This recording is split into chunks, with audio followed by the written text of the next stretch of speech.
It's okay, don't feel bad about it. We've all done it. We've all seen something that we know will actually make our lives a bit easier or will save us a bit of money in the long term. However, these items aren't particularly cheap, or it might require a bit of effort for us to acquire them, so we just nope. Ignore them. But what if I told you that these items have actually helped me save thousands already this year? The first item is smart meter. I have to say that when someone first told me about the smart meter, I was quite skeptic. If you follow this channel for a while, you know that I am from a warmer climate and moved to England, which is a much colder climate. So I didn't really understand the concept or the need of a smart meter. And the way that I use smart meter is that I place it somewhere where I can clearly see so that I can monitor my spending daily. I realized when I originally installed the smart meter that I was spending too much money on heating the house on a day-to-day basis. I am the kind of person that I am constantly cold, and I didn't really care or think about how much money I was spending on my energy bill.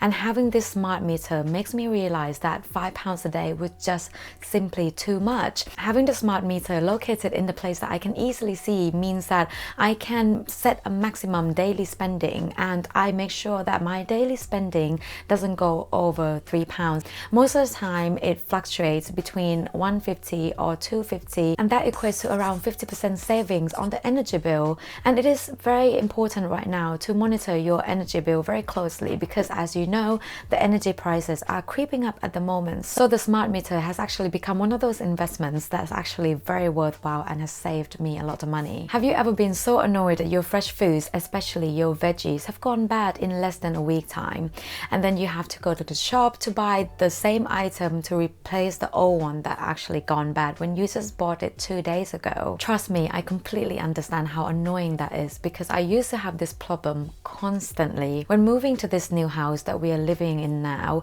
we used to have one small fridge and one small freezer.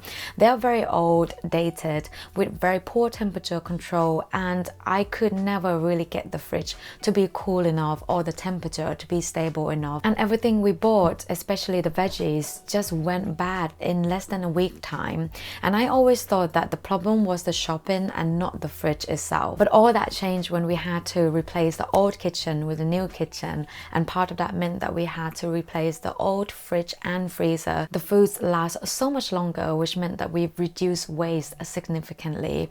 And sometimes some of the veggies do last in the fridge for up to 2 weeks. And we now have a bigger freezer now, which can store more food, and that allows us to buy things when they're on deals or on discount.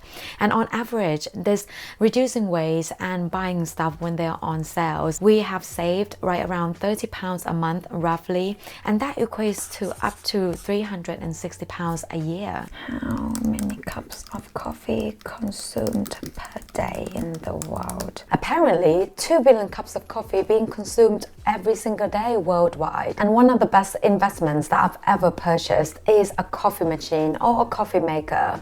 I drink around 2 or 3 cups every single day, and before my time of owning a coffee machine, I used to go to Starbucks every other day on the way to work to grab a cup of mocha. Yes, and that's around a tenner a week or £500 a year.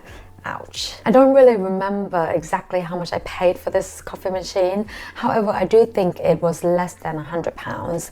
And with the type of coffee machine that I have, although I have to buy the coffee pots separately, the total cost for the year is still saving me around £400 a year. Next up is tools and equipment. We recently bought this house that we're living in now in the UK last year, and there was just so much work to do, and having the right tools and equipment, even though they were basic ones, really saved us a lot of money. We had to put up all the curtains in the house ourselves, assemble all the flat pack furniture, patched up some of the wall areas and repainted them, although I'm going to say that I'm not the most talented DIYer. Yeah. But you know, in most cases, things actually turn out just fine, and even at one point we had to lay out the concrete ground ourselves. So with all the work that we have been doing ourselves instead of hiring someone to do it, I estimate that we have already saved around £400 this year, and that's simply just because we invested in the right tools and equipment to enable us to do all these things ourselves. Now, I know some of you may not be too interested for the next one, but at the end of the day, I am still a woman and I want to look good and feel good. So hear me out. The next item is a nail gel polish kit with a lamp. I bought one of these 5 years ago on Amazon for around £50, and believe it or not, that thing is still going strong. With the gel or manicure services costing around £25 or £30 depending on where you're based or where you go to, you can actually recoup your investment for the kit quite quickly. The only other tips that I can give you about this doing at home gel polish kit is that don't go crazy on the colors, because if you do that, then that means you are going to spend £5 or £10 for a bottle of the color that you are only going to be using once or twice. Just find the colors that you actually really love and you can wear them again and again all year round, and then you'll find that your money spending on the colors and the kit will be much worthwhile comparing to getting a manicure done at a shop. With everything that I've mentioned, however, the one item that has helped me save the most money is the budgeting software. Now, I am big on budgeting and I have actually been doing my own budget since I was in university. So I've done budgeting in all shapes and form, including manually writing, Excel spreadsheets, and anything in between, which is absolutely fine if you're just starting out and don't want to spend any money on a budgeting software or can't afford to spend money on a budgeting software. However, for me personally, I find that a good budgeting software really helps money management more transparent, easier, and more efficient, which in turn helps me save more money. The software that I've been using for quite a while now is called You Need a Budget, or YNAB. And with that, thanks them for sponsoring this video. I'm only joking, no one is sponsoring this blooming video. I first started using YNAB in 2012 when I was a singleton, and at the time I absolutely loved it. However, I didn't really continue on with it because I thought as a single person it was quite enough for me just to use Excel spreadsheet to manage my money. Plus at the time I didn't really have any saving goals, a big huge mistake. I decided to reintroduce YNAB into my life again at the end of 2018 to pay off the consumer debts that my husband had at the time. And 2 years after, not only that we've paid off that debt, we've also managed to save the deposit of our very first home here in London.